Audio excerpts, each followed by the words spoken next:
ایک اور حدیث میں اللہ کے رسول صلی اللہ علیہ وسلم نے فرمایا کہ اگر کوئی انسان اگر حج کر لیتا ہے تو حج کرنے سے ایسے ہی لوٹتا حج کر کے کیوم رجا کیوم ولدتہ امہ، کہ گویا کہ وہ اپنی ماں کے پیٹ سے پیدا ہوا. تو جب بچہ ماں کے پیٹ سے پیدا ہو تو کیسے گناہوں سے پاک صاف بالکل ہوتا ہے، ایسے حج کرنے والا انسان ہوتا ہے. پر افسوس کی بات یہ ہے کہ ہمارے ملکوں میں لوگ حج تب کرتے جب انسان قبر میں پیر کو لٹکا دیا ہو، اب اسے کوئی کام نہیں ہو سکتا تو بھائی چلو حج کر لو. استغفر اللہ، بھائی حج محنت کا کام ہے، اب بیکار ہو گئے ریٹائر ہو کچھ نہیں کر سکتے حج کر لو، ایسا ہوتا ہے؟ پھر یہ کہ انسان کی زندگی یا موت کا بھروسہ نہیں ہے تو اس لیے لیٹ نہیں کرنی چاہیے، بلکہ اللہ کے رسول نے بھی بلکہ یہ کہا ہے تعجلوا الی الحج، کہ حج کرنے میں جلدی کرو، ہو سکتا ہے کل اگر تم بیمار پڑ جاؤ یا کوئی ایسا مسئلہ درپیش آ جائے جس کی وجہ سے رکاوٹ آ جائے، تو اس لیے دیر نہیں کرنی چاہیے، پہلی فرصت میں حج کریں. اور حج کرنے کی یہی ہے کہ آپ کو استطاعت ہو، جسمانی طور پر اور مالی طور پہ. تو مال کا مسئلہ یہ نہیں ہے جیسا کہ ہمارے ملک انڈیا پاکستان میں یہ ذہن بن گیا ہے کہ 10-20 لاکھ بینک میں جمع ہوگا تب حج کریں گے، ایسا نہیں ہے. مال مطلب کھا پی کر کے روزمرہ کی زندگی، کھانا پینا، بچے کی فیس، علاج، اگر آپ کرائے کے گھر میں ہیں تو کرایہ ادا کر دیں، بجلی کا بل ادا کر دیں، اس کے بعد اتنا پیسہ بچ رہا ہے کہ حج کر سکتے ہیں تو آپ کو حج کرنا، یا آپ صاحب استطاعت بن گئے. تو بہت سے لوگوں کے پاس بہت ساری زمینیں ہیں، کئی کٹا، کئی بیگھا، کئی ایکڑ، کئی کنال زمینیں، بیچیے اس کو. یہ سب کیا دولت ہے؟ یہ جو زمین آپ کے پاس ہے دراصل وہ پیسہ ہی ہے جو زمین کی شکل میں ہے، دکان کی شکل میں. کسی کے پاس 3 گھر ہے تو ایک گھر بیچیے اب حج کیجیے، کسی کے پاس 2-3 دکان ہے، ایک دکان بیچیے حج کیجیے. تو یہ دولت ہے نا. دولت کس کو کہتے ہیں؟ پیسہ، سونا، چاندی، زمین، یہ سب کچھ دولت ہے. تو صاحب استطاعت کا یہی مطلب ہے کہ آپ کی بنیادی ضرورت پورا کرنے کے بعد اگر آپ کے پاس دولت کسی بھی شکل میں ہو، زمین ہے تو زمین بیچیے، ایکسٹرا گھر ہے تو ایکسٹرا گھر کو بیچیے، زیادہ دکان ہے تو اس کو بیچیے اور جا کر کے حج کیجیے. تو حج اسلام کے 5 ارکان میں سے ایک رکن ہے. تو ایک کام یہ ہوا حج و عمرہ جو 10 دنوں کے اندر کرنی چاہیے. دوسرا کام ہے تکبیرات کا اہتمام. اس معاملے میں ہمارے ملکوں میں لوگ بہت زیادہ لاپرواہی کے شکار ہیں، تکبیرات نہیں پڑھتے. تو تکبیرات پڑھنی چاہیے. تکبیرات یعنی اللہ اکبر لا الہ الا اللہ اکبر وللہ الحمد، اللہ اکبر کبیرہ والحمد للہ کثیرہ وسبحان اللہ بکرۃ واصیلا. مختلف الفاظ ہیں تکبیرات کے، اس میں سے جو آپ کو یاد پڑھتے رہیے، اللہ اکبر لا الہ الا اللہ واللہ اکبر وللہ الحمد. یہ تکبیرات خوب پڑھنی چاہیے ہمیں. مرد بھی پڑھیں، خواتین بھی پڑھیں. مرد اونچی آواز پڑھیں گے، خواتین آہستہ پڑھیں.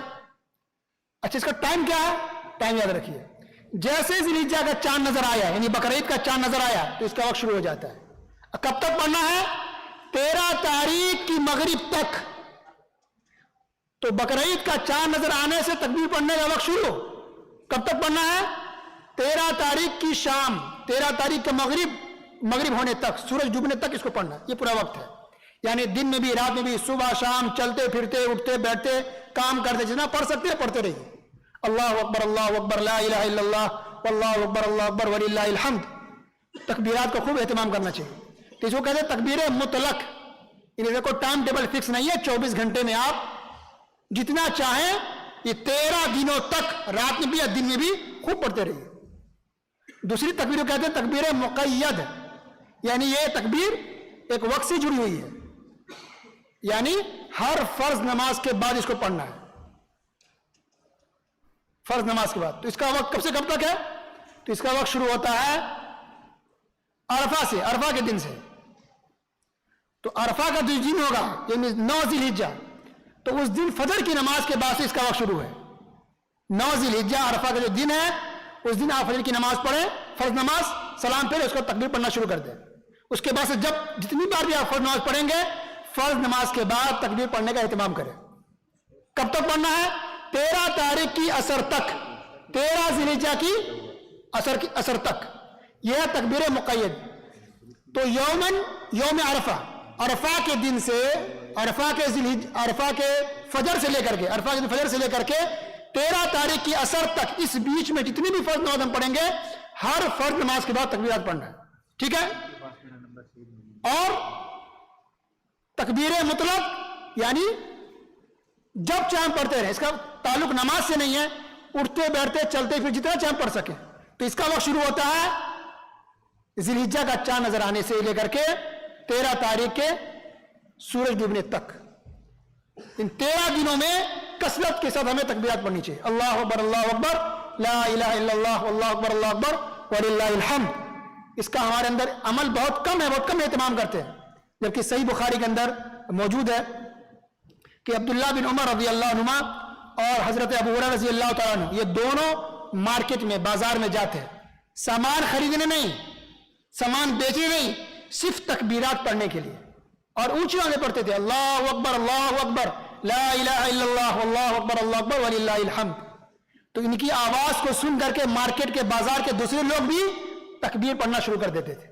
دکاندار بھی, خریدار بھی, وہاں سے گزرنے والا بھی, بیچنے والا بھی, خریدنے والا بھی, پورے بازار میں تکبیرات کی آواز سے بازار گونج اٹھتی تھی. اللہ اکبر لا الہ الا اللہ واللہ اکبر وللہ الحمد اللہ اکبر کبیرہ والحمد للہ کثیرہ وسبحان اللہ بکرۃ واصیلا. تو ہمارے اندر یہ عمل ہونا چاہیے. اس پر عمل کر رہے ہیں نہیں. سارا فوکس کس پر ہے؟ گورنمنٹ کے اوپر, حکومت کے اوپر, اربوں کے اوپر. وہ عیاش ہو گیا ہے, ارے وہ عیاش ہو گیا تو اللہ اسے سمجھے گا, ہے نا. ہر ایک کو اپنے حساب دینا ہے. میں ان کا دفاع نہیں کر رہا ہوں, جو برا ہے برا ہے. ہمارا باپ اگر غلط کرے وہ غلط ہے, غلط بولنا ہے. لیکن ہماری محنت فوکس صرف اسی پہ ہو جائے اور اپنا دھیان نہ دے, اپنی اصلاح نہیں, یہ غلط ہے. یہ غلط ہے. برا چیز کو برا سمجھنا کہ یہ حرام ہے تو حرام ہے, غلط تو غلط ہے. لیکن یہ سر عام ڈھنڈورا پیٹنا, وائرل کرنا, لوگوں کو بھیجنا, یہ تو اسلامی طریقہ ہے ہی نہیں بالکل. غلط چیزیں وائرل کرنے سے کیا ہمیں فائدہ ہے؟ نہیں. مسلمان کو تکلیف ہوتی ہے, جو متقی پرہیزگار ہوتے ہیں اس کو تکلیف پہنچتی ہے کہ بھائی کیا ہو رہا ہے ہمارے یہاں. پریشان انسان ہوتا ہے, ہمارا وقت برباد ہوتا ہے, اذیت ہوتی ہے, تکلیف پہنچتی ہے. اور یہ اسلام کا طریقہ ہے بھی نہیں. لیکن اتنی محنت کاش کہ ہم اپنے اوپر کر لیتے, نیک عمل کرنے پر کر لیتے, اب بچوں کی تربیت پہ کرتے, اپنے معاشرے کی سدھار پہ کر لیتے, پڑوسیوں پہ کر لیتے, رشتہ داروں کو اپنے دعوت تبلیغ کا کام کر لیتے, تو شاید ہمارے اندر کافی اصلاح ہو جاتا اور تبدیلی آ سکتی تھی. تو میں یہ بیان کر رہا تھا کہ 10 دنوں میں اور کیا خاص عمل کرنا ہے. ایک تو وہ حج عمرہ, دوسرا کیا ہوا تکبیرات, تیسرا کام کیا ہے روزہ رکھنا. تو روزہ آپ چاہیں تو 1 تاریخ سے لے کر کے 9 تاریخ تک 9 روزے رکھ سکتے ہیں, آپ کی مرضی ہے. اتنا نہیں رکھ سکتے تو کم سے کم 1 روزہ رکھ لیں, جس کو کہتے ہیں عرفہ کا روزہ, یعنی کل بقرعید ہے تو آج 1 دن پہلے عرفہ کا روزہ, 1 روزہ کم سے کم رکھنا چاہیے. صحیح مسلم کی حدیث ہے, اللہ کے رسول صلی اللہ علیہ وسلم نے ارشاد فرمایا صیام یوم عرفہ احتسب علی اللہ ان یکفر السنۃ التي قبلہ والسنۃ التي بعدہ, کہ جو انسان عرفہ کا 1 روزہ رکھ لے گا, مجھے امید ہے کہ اللہ سبحانہ وتعالیٰ اس کے 2 سال کے گناہوں کو معاف فرما دے گا. 1 سال جو گزر چکا اور 1 سال جو آنے والا ہے. 1 روزہ رکھے 2 سال کے گناہ معاف. اللہ اکبر, کتنی بڑی بات ہے, دیکھیں کتنا بڑا ثواب ہے. سبحان اللہ. جو خواتین جن کے روزے رمضان کے چھوٹ جاتے ہیں, وہ چاہتے 1 تاریخ سے لے کے 8 تاریخ تک, اور رمضان کی قضا بھی کر سکتی ہے, وہ قضا ہو جائے گی, افضل ایام ثواب اور زیادہ مل جائے گا. لیکن عرفہ کے دن صرف عرفہ کی نیت سے روزہ رکھے, کیونکہ قضا تو پہلے بعد بھی کر سکتی ہیں رمضان کی, لیکن عرفہ کا تو صرف سال میں 1 ہی دن ہے, وہ چھوٹ گیا تو پھر بعد میں نہیں ملے گا. تو عرفہ کے دن صرف عرفہ کی نیت سے, صرف عرفہ کی نیت سے روزہ رکھنا ہے بس. اس سے پہلے باقی نفلی نیت سے روزہ رکھیں, یا جن کے روزے چھوٹ گئے ہیں رمضان کے, وہ قضا کر لیں. تو یہ بطور خاص ایک ہے, روزہ کا اہتمام 10 دنوں میں کرنا چاہیے. یہ کتنے ہو گئے؟ حج عمرہ 1 میں شامل کرے تو, اور نمبر 2 تکبیرات, اور نمبر 3 روزہ. نمبر 4 آخری کیا ہے؟ قربانی کرنا. وہ ختم ہو گیا. چوتھی چیز, آخری چیز کیا؟ قربانی کرنا. تو قربانی کرنے کا ہمیں اہتمام بہت زیادہ کرنی چاہیے. قربانی کی بہت زیادہ فضیلت ہے, اہمیت ہے. ہاں کچھ روایتیں ایسی ہیں جو قربانی کی فضیلت بیان کی وہ ضعیف ہے, لیکن باقی صحیح حدیث بھی موجود ہے. اور قربانی کی اسلام کے شعار میں سے ہے, اسلام کا شعار ہے. بلکہ غور کریں آپ, کہ بھائی قربانی کی شروعات کیسے ہوئی؟ تو ابراہیم علیہ السلام اپنے بیٹے کو اللہ کے حکم سے ذبح کرنے جا رہے تھے، اسماعیل علیہ السلام کو. وہ تو اللہ نے عین موقع پر روک دیا کہ نہیں، تمہیں میرا وعدہ پورا کیا، میں نے تمہیں آزما لیا، اور پھر جانور کو ذبح کرنے کا حکم ہوا. سوچیے اگر بیٹا کو ہی اگر ذبح کرنا ہوتا تو ہماری کیا حالت ہوتی. تو بیٹا کو روک کر کے جانور ذبح کرنے کا حکم ہوا. کتنی بڑی بات ہے دیکھیے. اور آج کچھ فتنہ پھیلانے والے لوگ کیا کہتے ہیں کہ نہیں، قربانی کا چھوڑ دو، قربانی کے پیسے صدقہ کر دو. قربانی کرنا افضل ہے یا صدقہ کرنا افضل ہے؟ قربانی کے پیسے سے صدقہ کر دو، قربانی کے پیسے سے صدقہ کر دو. یہ جاوید حامدی فتنہ پھیلانے والا اور اس ٹائپ کے جو لوگ ہیں منکرین حدیث ہیں لوگ. بھائی صدقہ خیرات کرنے کا ثواب اپنی جگہ پر ہے بے شک، لیکن قربانی کا ثواب اپنی جگہ پر ہے. ہم قربانی بھی کریں گے، ہم خیرات بھی کریں گے، ہم روزہ بھی رکھیں گے، ہم حج بھی کریں گے، سب کام کریں گے. یہ کیا بات ہے کہ یہ چھوڑ دو یہ کر لو؟ یہ تو وہی بات ہو گئی کوئی کہے بھائی نماز چھوڑ دو تلاوت بھی خوب کر لو. صحیح ہے؟ غلط ہے. کیونکہ صدقہ کرو، رمضان کا روزہ نہ رکھو. صحیح ہے؟ غلط ہے. ہر ایک کی اپنی اہمیت ہے، اپنی ضرورت ہے، اپنا فائدہ ہے. تو ہم کبھی بھی قربانی کرنا نہیں چھوڑ سکتے. صدقہ خیرات تو ہم پورا سال کرتے ہیں اور کرنا چاہیے. اگر اللہ نے ہمیں 4 جوڑے کپڑے دیے ہیں تو اگر غریب ہمارے سماج میں بہت سے پریشان حال ہے مسلمان ہے تو صرف 2 جوڑا رکھیے، 2 جوڑا صدقہ کر دیجیے. بہت سارا کام ہے. اگر 1000 ہے 5 روپے رکھے، 5 روپے غریب کو دے دیں، اچھی بات ہے. آدھا گھر غریب کو دے، اچھی بات ہے، کیجیے، کون منع کر رہا ہے؟ لیکن یہ جملہ کہنا کہ نہیں قربانی کے پیسے سے صدقہ کرو، یہ صحیح نہیں، یہ غلط بات ہے. اس لیے ہمیں چاہیے کہ ہم علماء کے ٹچ میں رہیں، علماء کرام کے رابطے میں رہیں. آج کل کچھ لوگ ایسے ہیں جو علماء کرام کا بیان نہیں سنتے. یہ مسٹر ٹائپ لوگ، یہ فتنہ پھیلانے والے لوگ، اس کا بیان لوگ زیادہ سنتے ہیں اور گمراہ ہو رہے ہیں. استغفر اللہ. تو قربانی کو ہلکے میں مت لیجیے. سنن ابن ماجہ کی روایت ہے، نبی کریم صلی اللہ علیہ وسلم نے فرمایا من لہ سعہ، کہ جس کے پاس استطاعت ہو، ولم یضحی، اور وہ قربانی نہ کرے، فلا یقربن مصلانا، تو آدمی ہماری عیدگاہ میں نہ آئے. اللہ اکبر. جس آدمی کو قربانی کرنے کی استطاعت ہے اور قربانی نہیں کر رہا ہے تو نبی نے فرمایا کہ ہم بقرعید کی نماز پڑھنے کے لیے وہ عیدگاہ نہ آئے. یعنی وہ مستحق نہیں ہے کہ استطاعت رکھ کے بھی قربانی نہیں کر رہا ہے تو اس بات کا مستحق نہیں ہے کہ ہمارے وقت نماز پڑھے. یعنی ایک طرح سے اس کو دھمکی دی جا رہی ہے، ڈرایا جا رہا ہے. کتنی سخت وعید ہے. اللہ اکبر. اور قربانی کی استطاعت کے لیے یہ بھی یاد رکھیں، یہ بھی غلط فہمی لوگوں میں ہے کہ کچھ لوگ یہ سمجھتے ہیں قربانی کرنے کے لیے ضروری ہے کہ ہمارے پاس 1,00,000 2 لاکھ جمع ہو، تو سونا اپنے نصاب کو پہنچ گیا ہو، چاندی اپنے نصاب کو پہنچ گیا. یہ ساری باتیں غلط ہے. یہ بات کہیں بھی قرآن حدیث سے ثابت نہیں ہے. یہ زکات کے لیے بات ہے کہ سونا نصاب کو پہنچا ہو، چاندی نصاب کو پہنچا تب زکات ہے. قربانی کے لیے نصاب والی ایسی کوئی بات نہیں ہے. قربانی کے لیے صرف استطاعت ہے، اور استطاعت کا مطلب صرف اتنا ہے کہ روز مرہ کی جو ہماری زندگی ہے وہ پوری کرنے کے بعد، خرچہ کرنے کے بعد اتنا پیسہ اگر ہمارے پاس بچ رہا ہے کہ ہم قربانی کر سکتے ہیں تو ہمیں قربانی کرنی چاہیے. ایک گائے ذبح کر دیں، ایک اونٹ ذبح کر دیں، ایک بکرا ذبح کر دیں، ایک بیل ذبح کریں. 10,000 20,000 کے آتے ہیں، بس چلو تو نہیں ہے. اگر کسی کے پاس یہ استطاعت نہیں ہے تو بڑے جانور میں 7 حصے ہوتے ہیں، گائے ہو یا بیل ہو 7 حصے ہیں. اگر آپ کے ملک میں 20,000 روپے کی گائے ہے یا بیل ہے 20,000 کا، تو ایک حصہ کتنے کا آئے گا؟ صرف 3,000 روپے. تو کیا ہم میں سے کسی کے پاس 3,000 روپے نہیں ہے؟ مطلب کتنے افسوس کی بات ہے. کچھ لوگ یہ کہتے ہیں کہ ہم پر فرض ہے کیا قربانی کرنا، ہمیں کرنا پڑے گا کیا؟ شروط بتائیے. کچھ لوگ سوال کریں شرط بتائیے قربانی کریں کیا شرط ہے. وہ 2,000 کا پینٹ پہنے گا، گھر کی خواتین 2,000 کی سوٹ پہن رہی ہے، لیکن 3,000 کی قربانی کرنے کے لیے کوئی شرط چاہیے. کیا شروط ہے بھائی قربانی کرنے کی بتائیے. ہم پر فرض ہے کیا؟ انا للہ و انا الیہ راجعون. اب 2,000 کے بدلے 1,000 کا کپڑا پہنیے، خواتین 2,000 کی سوٹ کے بدلے 1,000 کا سوٹ پہن لے، 500 روپے کا سوٹ پہن لیجیے، مگر قربانی کیجیے. قربانی اسلام کے شعائر میں سے ہے، اس کی فضل بہت زیادہ ہے. اللہ رب العالمین نے قرآن میں قربانی کا ذکر کیا ہے، حدیث میں قربانیوں کا ذکر ہے. پیارے رسول صلی اللہ علیہ وسلم غریب تھے، مالدار نہیں تھے، پھر بھی اللہ کے رسول صلی اللہ علیہ وسلم ہر سال قربانی کرتے تھے، قربانی کرنے کا اہتمام کرتے تھے. بلکہ جس سال اللہ کے رسول نے حج کیا، حج کے موقع پر آپ نے 63 جانور اپنے ہاتھوں سے ذبح کیا. اب باقی کو کہہ دیا علی رضی اللہ عنہ کہ آپ ذبح کر دیں، تو ٹوٹل 100 جانور ذبح کیے. تو قربانی کو لوگوں نے ہلکے میں لے لیا. انسان بہانہ بازی کرتا ہے، ساری ضرورت ہماری پوری ہو رہی ہے لیکن قربانی کے لیے کہتے ہیں ہمارے پیسے نہیں ہیں. اچھا، اللہ تعالیٰ نیت کے حساب سے انسان کا معاملہ کرتا ہے. کچھ لوگ پہلے سے سوچ کر 6 مہینے پہلے سے کہ نہیں مجھے قربانی نہیں کرنا، پیسے نہیں میرے پاس، دیکھتا ہوں میں ایک حصہ لے لے تو لینا، کوئی یہ نہیں ہے. اس کے گھر میں واقعی برکت نہیں ہوتی ہے، اس کے ہاتھ میں پیسے نہیں آتے. کچھ لوگ ایسے ہیں جو پہلے سے ہی پلاننگ کرتے ہیں کہ مجھے قربانی نہیں کرنا، پیسے نہیں. لا حول ولا قوت الا باللہ. آپ نیت کریں، آپ ارادہ کریں، اللہ سے دعا کریں کہ اللہ میں پیسے ہو جائے کہ میں قربانی کروں، مکمل 1 جانور کروں، 2 کروں، 3 کروں. لیکن آپ کے پاس اگر کچھ بھی نہیں ہے، ایک حصہ کر سکتے ہیں بڑے، ایک حصہ کر لیں آپ تو برکت بھی گھر میں ہوگی.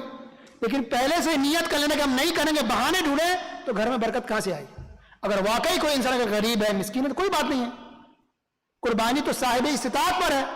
کوئی انسان دیہاڑی مزدوری بیچارہ کرتا ہے، روزانہ 300 روپے 400 روپے کماتا ہے انڈیا پاکستان میں، نہیں کر سکتا، کوئی بات نہیں، کوئی گناہ نہیں ہے.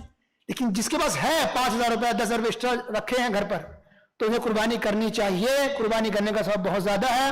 یہ اسلام کے شعائر میں سے ہے. یہ تقویٰ ہے، تقویٰ پرہیزگاری کی علامت ہے. اللہ تعالیٰ نے قرآن میں کہا نا کہ جب تم قربانی کرتے ہو تو اللہ کے پاس تمہارا گوشت، جانور کا گوشت اور خون نہیں پہنچتا. وَلَٰكِن يَنَالُهُ التَّقْوَىٰ مِنْكُمْ. اللہ کے پاس تمہارا تقویٰ پہنچتا ہے. پتہ چلا کہ قربانی کے لیے جانور ذبح کرنا، قربانی دینا، یہ متقی لوگوں کی پہچان علامت ہے. اس میں تقویٰ پرہیزگاری والی بات ہے. تو اس سے ہمیں یہ بھی سمجھ میں آیا کہ جب قربانی کرنے کے لیے جانور ذبح کر رہے ہیں تو اس کی فوٹو ویڈیو بنا کے سوشل میڈیا پہ نہ ڈالیں. یہ قربانی عبادت ہے، یہ شو پیس کی چیز نہیں. آپ دکھاوا کر رہے ہیں، ریاکاری کر رہے ہیں، شہرت کر رہے ہیں، اس کے ریٹ لوگوں کو بتا رہے ہیں. یہ بات صحیح ہے کہ جتنا موٹا، جتنا بہترین جانور ذبح کریں گے اتنا آپ کو ثواب ملے گا، یہ بات صحیح ہے. لیکن اس کا پرچار کرنا، ایڈورٹائز کرنا، لوگوں کو بتانا، یہ سب نہیں. ریاکاری کرنا یہ شرک ہے. ریاکاری کو بھی شرک کہا گیا ہے. اور جو انسان کسی بھی عبادت میں اگر ریاکاری شامل کر لے، دکھاوا، شہرت، نام، تو اللہ تعالیٰ اس کو ثواب نہیں دے گا بلکہ انسان گنہگار بن جائے گا. تو قربانی کیوں کر رہے ہیں؟ کیونکہ اللہ کا حکم ہے، اس لیے قربانی کرنی ہے. قربانی کیوں کرے؟ تاکہ ثواب چاہیے. قربانی کیوں کرے؟ کیونکہ اللہ کے رسول صاحب کی سنت ہے. قربانی کیوں کر رہے ہیں؟ تاکہ ہمیں جنت چاہیے. یہ ہماری نیت ہونی چاہیے. اگر تقویٰ کے ساتھ اللہ تعالیٰ کو راضی کرنے کے لیے ثواب کی نیت سے اگر کریں گے قربانی تو ہمیں ثواب ملے گا. اور اس کا جو اصل قربانی کرنے کا جو اصل اس کے پیچھے جو مقصد ہے یہی ہے کہ انسان تیار رہے کہ اللہ کی خاطر ہم ہر چیز کو قربان کرنے کو تیار ہیں. جس طرح اللہ کے حکم سے ہم جانور کو ذبح کر رہے ہیں، جانور کی قربانی دے رہے ہیں، اللہ تعالیٰ کا اور اس کے رسولوں کا جب حکم ہو جائے کسی بھی چیز کو قربان کرنے کے لیے تو ہم تیار ہو جائیں. چاہے وقت ہو، چاہے مال ہو، چاہے کوئی اور چیز ہو، یہاں تک کہ ہماری جان کیوں نہ ہو، اللہ کی راہ میں قربان کو تیار ہو. یہ اصل اس کے پیچھے مقصد ہے کہ اللہ اس کے رسول کے سامنے ہر چیز قربان کرنے کو تیار ہو جائے. اللہ کا حکم آیا، رسول کا حکم آیا، بس آگے کوئی چون چرا نہیں. تو اس سے ہمیں سمجھ میں یہ بھی آ رہا ہے کہ آج کل جو دین سے دور ہے، نماز سے دور ہے، تو جو انسان وقت کی قربانی نہیں دے پا رہا، نماز پڑھنے کے لیے مسجد نہیں آ رہا ہے، تو کیا وہ جانور کی قربانی دے گا؟ وہ سب سے بڑی دین ہے وقت کی قربانی دینا، مسجد میں آنا، نماز پڑھنا، قرآن پڑھنا، اللہ تعالیٰ کو یاد کرنا. اس کا مطلب ہے کہ ہم میں سے اکثر مسلمان ایسے ہیں جو ایک روٹین کے حساب سے، ایک رسم کے طور پر قربانی تو کر رہے ہیں، لیکن جو اصل روح ہے قربانی کی، اصل جو مقصد ہے اس کو ہم حاصل نہیں کر پا رہے. تقویٰ پر اظہاری کے ساتھ قربانی نہیں کر رہے، جو اصل مقصد ہے اس کو ہم حاصل نہیں کر پا رہے. ہمارے دل کے اندر وہ اللہ کا ڈر، وہ خوف نہیں ہے، اللہ کو راضی کرنا وہ اصل مقصد نہیں ہے. اور یہ بڑے افسوس کی بات ہے. لہذا ہم مسلمانوں کو چاہیے کہ ہم فوکس کریں، اپنی اصلاح کرنے کی کوشش کریں. ذی الحجہ کے 10 دن جو شروع ہونے والے ہیں، ان 10 دنوں کو اچھے سے گزاریں. یہ اللہ نے یہ آفر دیا ہے عبادت کرنے کا، اللہ نے یہ موسم دیا ہے نیکیوں کو جمع کرنے کا، اللہ نے یہ موقع دیا ہے گناہوں کی بخشش کرانے کا. اللہ تعالیٰ سب سے زیادہ عرفہ کے دن لوگوں کو جہنم سے آزاد کرتا ہے. تو یہ 10 دن گویا کی مغفرت والا دن بھی ہے اور ثواب کمانے والا بھی دن ہے، اللہ سے ڈرنے والا بھی دن ہے اور اللہ کو راضی کرنے والا بھی دن ہے، جنت سے قریب ہونے والا بھی دن ہے اور جہنم سے دور ہونے والا بھی دن ہے. کوشش کریں کہ ہم بھی اپنے آپ کو تیار رکھیں 10 دن سے فائدہ اٹھانے کے لیے. اپنے گھر والوں کو تیار کریں اور اپنے سوسائٹی میں، سماج میں اور رشتہ داروں تک اس پیغام کو، اس حق بات کو آگے تک پہنچانے کی کوشش بھی کریں. تو آخر میں دعا کہ اللہ تعالیٰ ہم تمام مسلمانوں کو ذی الحجہ کی ابتدائی 10 دنوں سے بھرپور فائدہ اٹھانے کی توفیق دے. اے اللہ اس کی جو فضیلت ہے، اس کی جو اہمیت ہے، اس کے جو فوائد ہیں، اس کا حقدار اور مستحق بنائے. اللہ ہم تمام مسلمانوں کو قربانی کی کرنے کی توفیق دو. جو حج کرنے گئے اللہ اس کے حج کو قبول فرمائے جو نہیں جا سکے اللہ اگلے سال ان کو حج کرنے کی توفیق عطا فرمائے.